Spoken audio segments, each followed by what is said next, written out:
He was president for life, she was his first lady, and for almost 3 decades, the Duvalier dynasty ruled Haiti with an iron hand. But then last February, the people of Haiti finally rose up and forced Jean-Claude Duvalier, known to the world as Baby Doc, to flee. What finally triggered the revolution? Hunger, poverty, one of the worst human rights records in the hemisphere? Those are all the easy answers. But when you talk to the people of Haiti, they'll tell you that the critical factor was not him, but her, the First Lady, a Haitian divorcee who won the heart of the president for life and changed our country forever. This was Haiti last February, just after the dictator Baby Doc Duvalier fled the country. But what these familiar scenes did not reveal was the extent to which the passions and anger of the Haitian people were focused not just on the dictator, but also on his wife, Michele Bennett Duvalier. The former first lady, she's a bum. Michel Bennett, she's a prostitute. She make voodoo to take jump, and all the time she take marijuana. Spending money, millions and millions of dollars. Michel Bennett. That's what she meant. Everybody called her is a lesbian. She was a devil. Lesbian. She tried to eat all the little children. For sacrifice. Okay. That's what she meant. By sacrifice. No charge about the former First Lady seemed too extreme. Throughout the country, chants and lurid songs about Michel's sex life rang out on the streets. Graffiti and crude drawings appeared on walls. The body of this Tonton Macoute, a hated Duvalier security policeman, was roasted and paraded through the streets of the capital. When we talked to the people who murdered him, they told us that Michel Duvalier had ordered the man to poison the water supply of the capital and that they had killed him before he could carry out her orders. Who told the Macoute to do that? Qui est-ce qui dit Macoute pour faire ça? Michel Bennett. Michel Bennett. Oui. But how did it happen that this one woman could have so mobilized the fury of a nation? The story begins 5 years ago in a moment of seeming innocence.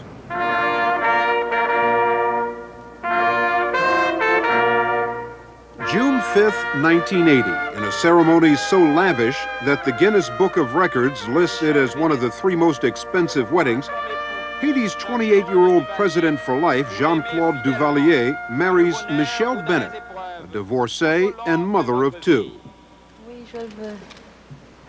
If it looked to the world like a grotesque demonstration of extravagance in the poorest country in the hemisphere, to most Haitians watching on television, it was enchanting. A storybook wedding of a king and a queen. They liked her. They liked the queen. They wanted the queen. They had a queen. Is that the way she saw herself, as a queen? I don't think she saw herself as anything less than that. Bernard Saint-Journet, one of Haiti's leading painters, was a favorite artist and frequent dinner guest of Baby Doc and Michele. And she suited the role because she was the first person in those 30 years to understand that show business was the name of the business. And her show business was very well done. As First Lady, Michele immediately enlisted Haiti's TV network to promote herself as a champion of the poor and to solicit contributions for her Michele Bennett Duvalier Foundation. Every day, the elegant First Lady was featured in scenes like this, launching vaccination campaigns, touring hospitals, giving her heart to the people. It was a powerful image that won over even such a symbol of saintliness as Mother Teresa. I've seen many people coming, and kings and people, presidents and prime ministers, but I have never seen the poor people being so familiar with their heads of state as they were with her. It was a beautiful lesson for me. I have learned something from you. So thank you. And she was capable of showing that she could be the very best, and in reality, she displayed that she was the very worst. Joe Namfi, the brother of the new leader of Haiti, a businessman and perennial insider, he explained that an altogether different First Lady was surfacing inside the palace. She took over literally this country, and within 1 year, she had kicked out of the palace Jean-Claude's mother. All of Jean-Claude's mother's relatives, 98 of them, were exiled. So she literally went after the Duvaliers with a vengeance. I mean, to literally exert her power. As president for life, Baby Doc, with his private army of thugs, the Tonton Macoute, ruled Haiti with unchecked brutality. But by all accounts, he was always dominated by his sister and mother. And once Michel purged them from the palace, she emerged as the unrivaled force behind the throne. It was dumb, because when Michel was speaking, and she would shut him up. Yes, she would shut him up. In the cabinet meeting? Oh, well, she insulted anybody at any time. Nobody could resist her. Oblin Jolicoeur, Haiti's omnipresent journalist and gossip columnist, and recently appointed Secretary of State for Information. Were people afraid of her? I beg your pardon. She frightened everybody. And people avoided her try to avoid her, because if she does not get what she wants, she would cry, she would try to break everything. She was hysterical. She will go hysterical. The system of government that Michel came to influence so deeply was rooted in corruption. And as First Lady, she demanded a piece of the action for herself and her family. Almost overnight, her father, Ernest Bennett, who was reportedly on the verge of bankruptcy, became a wealthy man. With his daughter in the palace, he paid no export taxes and soon cornered much of the coffee trade. But this was all just a part of the official corruption that had become a way of life in Haiti. The majority of the country's 7 million citizens earn less than $150 a year. And for more than a quarter of a century, the Duvaliers used their power to extort nickels and dimes from every transaction carried out by these desperately poor people. Even U.S. aid shipments were often diverted and sold for profit in the marketplace. By the time of his marriage to Michel, Baby Doc is said to have amassed a fortune of hundreds of millions of dollars. He was simply not interested in running a country in a normal way. What was he interested in? Money, money, and money. What about his wife? What was your impression of her?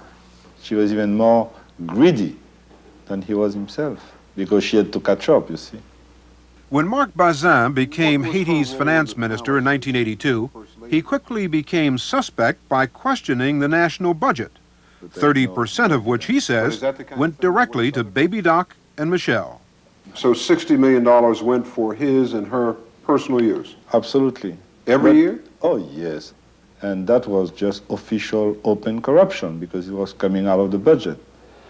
But what about the First Lady's foundation and the millions of dollars she had raised on behalf of the poor? That was just a cover. Just a cover. Was she taking a lot of money out of it, you think? Oh, yes, yes. I believe that was a very important source of income for her. This scene came to symbolize the blind arrogance of Baby Doc and Michel's regime, the dictator hurling small change to the poor, while he and his wife extorted hundreds of millions.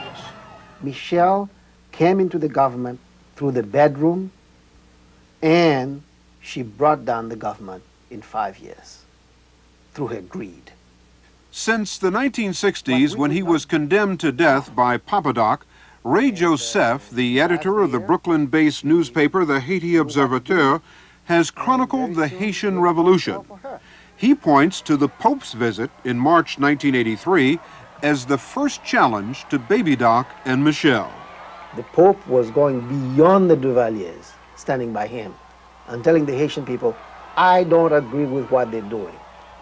We cannot have this scandalous wealth side by side with the abject poverty.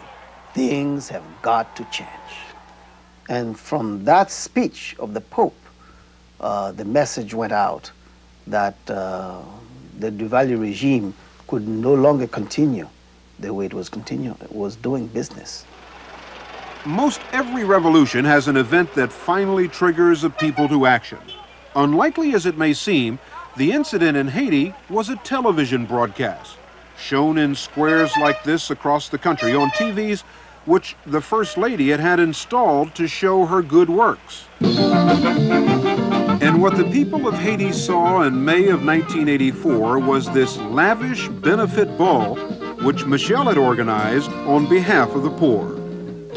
Tell me about that $500 plate dinner. What was it like? Let's say Nero came back and gave a party in 1985 in Haiti. It was Nero. It was